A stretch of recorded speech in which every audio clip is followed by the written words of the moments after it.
Kwa majina naitwa Lydia Wambui. Mimi ni mkaaji wa Free Area. Na mimi ndio mtoto wangu alipatwa na incident ya Borithi. Watoto wakiwa hapa ndani, mimi nikakuwa ninaenda kuchuna mboga na mama jirani yangu hapo. Nikasikia amepiga nduru, akaniambia, "Si ukuje uangalie mtoto kama ni risasi amepigwa." Sasa mimi kupenduka nikiwa hapo kwa shamba nikaona mtoto anamwaga damu kama ameshikiliwa na mwenzake. Sasa ndio nikakimbia. Kukimbia nikakuja nikaona ni kweli mtoto ameshutiwa. Ndio tukatoka. Sasa watu wenye walikuwa kwa barabara kwa wingi sasa wanakimbia kuteremka chini. Yani anakaa kila saa anakaa kama akilala anaanza kuamka kutoroka. Ilimwathiri kimawazo tuseme. Nikaenda Mwariki, wakaandika statement, alafu wakakuja hadi hapa nyumbani, wakachukua statement bado, alafu wakaenda wakasema nitapigwa na mkubwa, lakini sijapigiwa simu yoyote. Mimi mtoto wangu hakuwa kwa maandamano, ilimkuta nyumbani. Sasa kwa hivyo mimi ningependa tu haki ya mtoto wangu ipatikane. Kwa majina naitwa Patricia Irimo. Mimi ni jirani. Ilinifanya kunistua juu sisi mtoto hakuwa kwa maandamano. Sisi tulikuwa tumetulia kwa boma. Yani nile kitu ilifanya napata mtoto mpaka akiwa kwa nyumbani. Ilinifanya hiyo kitu ilinishangaza sana. Naitwa David Kuria. Mimi ni mtetezi wa haki hapa Nakuru. Nafanya na shirika la IMLU. They should maintain what we call public order management in Nakuru County. Ni kama watu zaidi ya 7.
So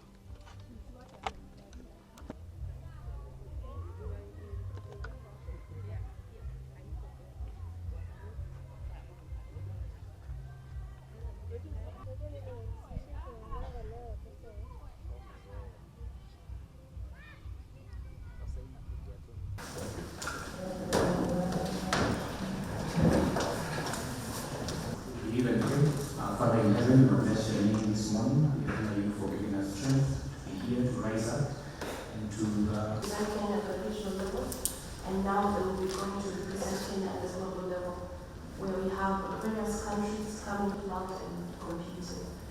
These are some of our very excellent students from various universities in the countries. And the long-standing friendship between Kenya and China. For many years, our two countries have. Your Excellency, the Prime Cabinet Secretary, Honorable Mr. Mutavati, And also, thanks very much for your extensive long-term support and guidance for us. Thank you. My role is just to welcome you, to make brief remarks and flag off this noble occasion. Thank you. So we can wave the...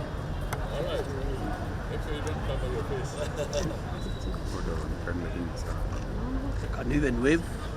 Okay. Yeah, that way. Thank you. Yeah. Makofi kidogo. Asante. All right. Thank you, sir. Thank you.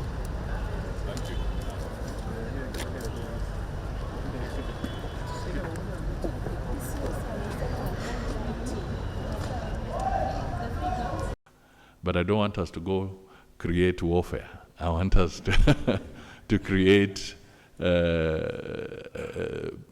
areas that will help us improve our food security, in our medicine, in other areas of good use of technology, peaceful use of technology. This is where we should be.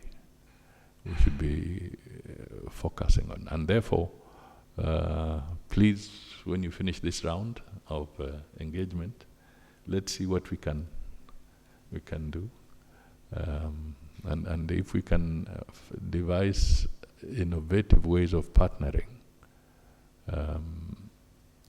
to support the young people even more, with greater flexibility and with greater pace. I think it will be very, very helpful for this country. I want you to become employers.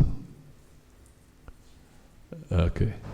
Once you're through this, through the whole aspect of innovation, research, your ambition must be beyond being employed, beyond getting a job. Your ambition must be creating the jobs for other young people globally. So please look at it from that context, so that you help us leapfrog from where we are to an even higher level. You've heard our president talk of where he wants to take Kenya. Yes. And you're the people to take Kenya to that higher level. He always gives the example of, we want to go to Singapore.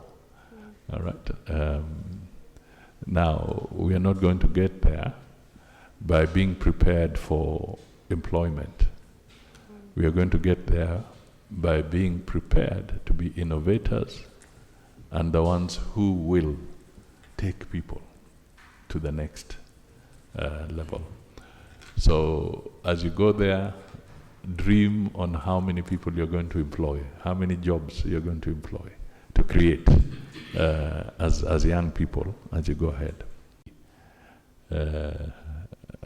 We would want to prepare you for this deeper conversation, and then you can evolve a strategy that can help all of us to make this even a bigger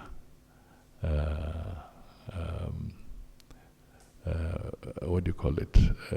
Bigger engine for us as a country going forward.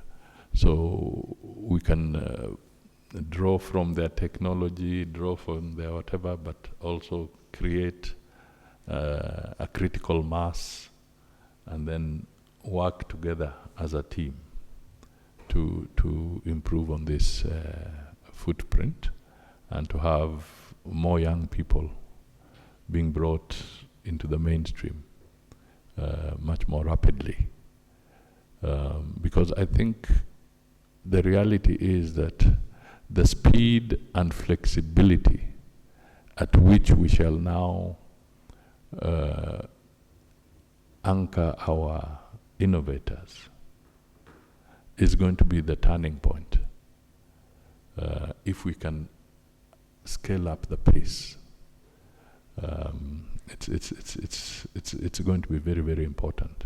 it's our desire to be able to move to the next, to what you might call ideal global standards. The percentage of research resources that we are allocating in relation to our GDP is very modest. We are below the 1% threshold, I think at about 0.7% of our research resources go to GDP. So we want to try and see if we can step up and be able to reach a 2% of our GDP dedicated to research and innovation. Clearly we cannot do this on our own. We can do so by working in collaboration with Huawei and other partners, both within the private sector and within the public sector, so that we can enhance this and therefore accelerate the capacity of Kenya to be on the innovation path. You are not just lucky. You are there because you have talent, okay, which has manifested itself in the competition, and you've come out strongly to be able to compete not just in Africa but globally with your peers. So we really want to commend you for that, and to say that you should go the full hog. Huawei has been very kind and very helpful to our universities, Your Excellency, especially by assisting our students to learn through what we call an Huawei Academy. This academy is very important because the students can take their time, learn from the best in industry, and get certified. And after this certification, Your Excellency, these people are very good in what they do. They're actually ready for the job market. So as our dream is to make sure that these students are employable, we ensure that as many as possible go through the Huawei Academy. This time we have only 9 students from Kenya participating in the Globals, and 5 of them are from JKU. Is it 5 or 4? 4 of them are from JKU. And this is a good opportunity for the students also, because they have an opportunity to learn from the best in the world. Once they go to Shenzhen, the home of Huawei, they come with great ideas, great stories to tell us. And so we really appreciate the kind of support we get from government to enable these students reach this far. Because our training, I want to assure you, Your Excellency, is of very high quality. When they go to Shenzhen, they are able to come with prizes. They get first positions in some tracks. And we are very proud of our students. So thank you very much for the support, and we believe the government will continue to support us.